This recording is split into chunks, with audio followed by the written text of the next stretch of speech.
Баршаларыңызға қайырлы күн достар. Бүгін сіздерге қысқа арналған свекло салатын ұсынбақшымын. Дәмі өте керемет болып шығады. Сіздер де жасап көріңіздер. Видеоның соңына дейін қараңыздар. Ең алдымен бізге помидор қажет болады, яғни қызанақ, және де пияз, чеснок, бір дана ащы бұрыш қажет болады, және де свекло, тәтті бұрыштар керек болады, және сәбіз қажет болады. Барлығын сыртынан аршып, тазалап, жуып қоямыз. Дәл видеода көріп отқандарыңыздай. Және де сәбізді, осы свекломызды жақсылап теркадан өткізіп қоямыз. Және тәтті бұрыштарымызды видеода көріп отқандай қылып, ұзынша етіп турап қоямыз. Және пияздарымызды дәл осылай ұзынша етіп турап дайындап қоямыз. Содан соң осы чеснок пен ащы бұрышты және помидорды осы біз блендермен мүжіп алатын боламыз. Ең алдымен помидорларымыздың барлығын осы блендермен мүжіп аламыз.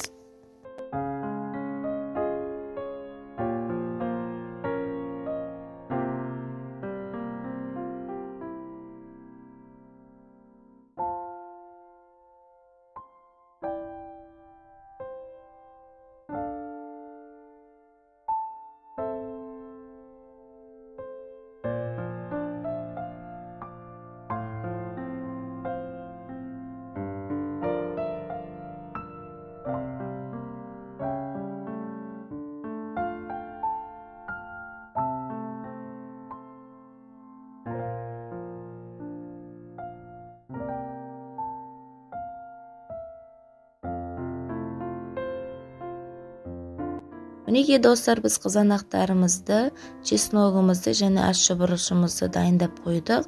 Және де сәбізімізді, свекломызды, тәтті бұрыштарымызды және пиязымызды дайындап алдық. Ал енді достар, қызып тұрған табамызға майымызды құйып, жақсылап қыздырып аламыз. Одан соң осы пиязымызды салып, сарғайғанға дейін қуырып алатын боламыз.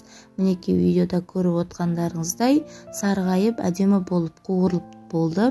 Одан соң осы сәбізімізді салып, жақсылап араластырып, оны да қуыратын боламыз.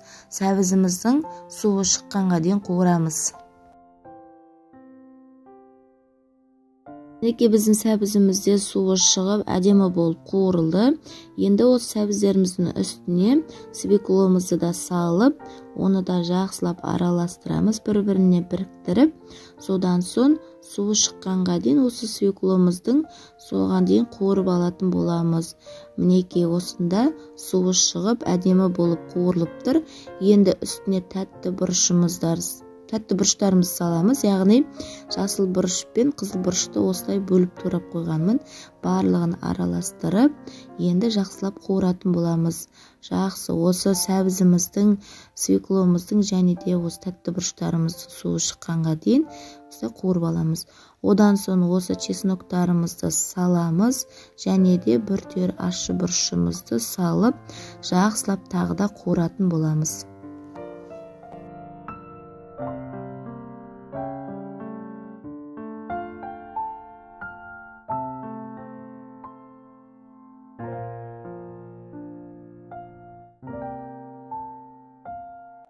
Мінекей достар, әдемі болып қуырылып жатыр, өте керемет болып шығып жатыр.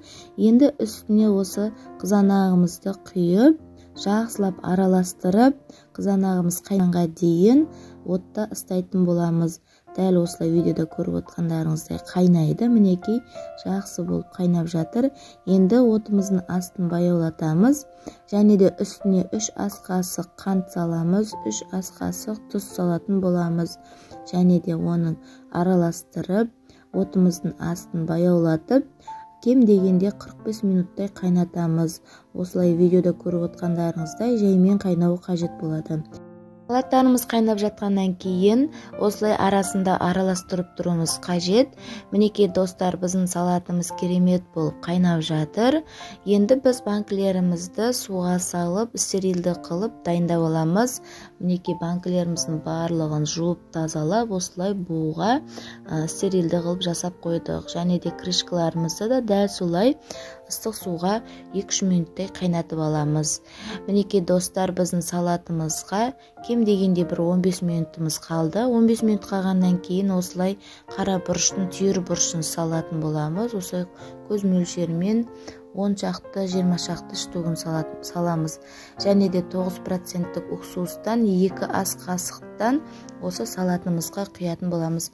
Сосын жақсылап араластырып, кем дегенде 15 минуттай қайнатамыз.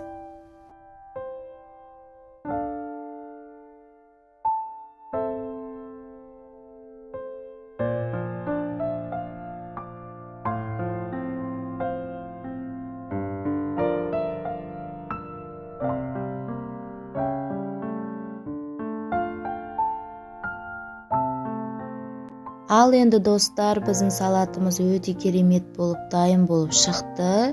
Мінекей видеода көріп отқандарыңыздай әдемі, сулы, керемет болып шықты. Енді салаттарымызды осы банкіге салып, әдемілеп жабатын боламыз. Мінекей видеода көріп отқандарыңыздай араластырып тұрып, осы банкілерімізге саламыз. Суынан да қосамыз, қою жағынан да қосып, араластырып, осылай банкілерімізге салатын боламыз. Және де стерилді крышкамызге кішкене ғана осы уксусымызды 9%, яғни уксусымызды құямыз да, жақсылап жан-жағынан араластырып, осы банкімізге жабамыз.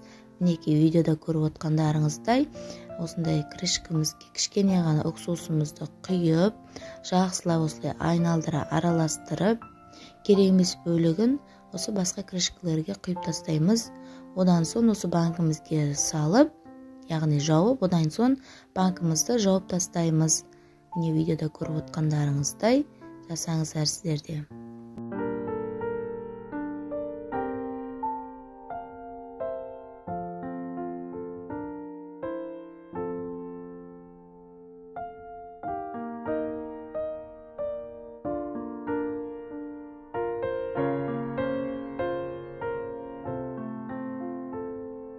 Мінекей біз банкімізді жауып шықтық. Мінекей осылай әдемі болып шығады. Енді осы банкімізді осылай төңкеріп қоямыз. Кем дегенде ертеңгі уақытқа шейін бір түн тұру қажет, осылай төңкеріліп.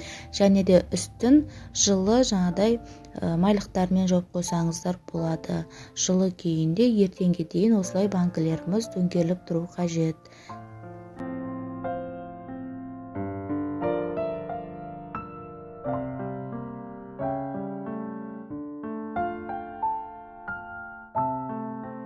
Мінекей достар, біздің салаттарымыз дайын болды. Осылай барлық салаттарды банкіге салып, видеода көріп отқандай қылып жауып тастаймыз.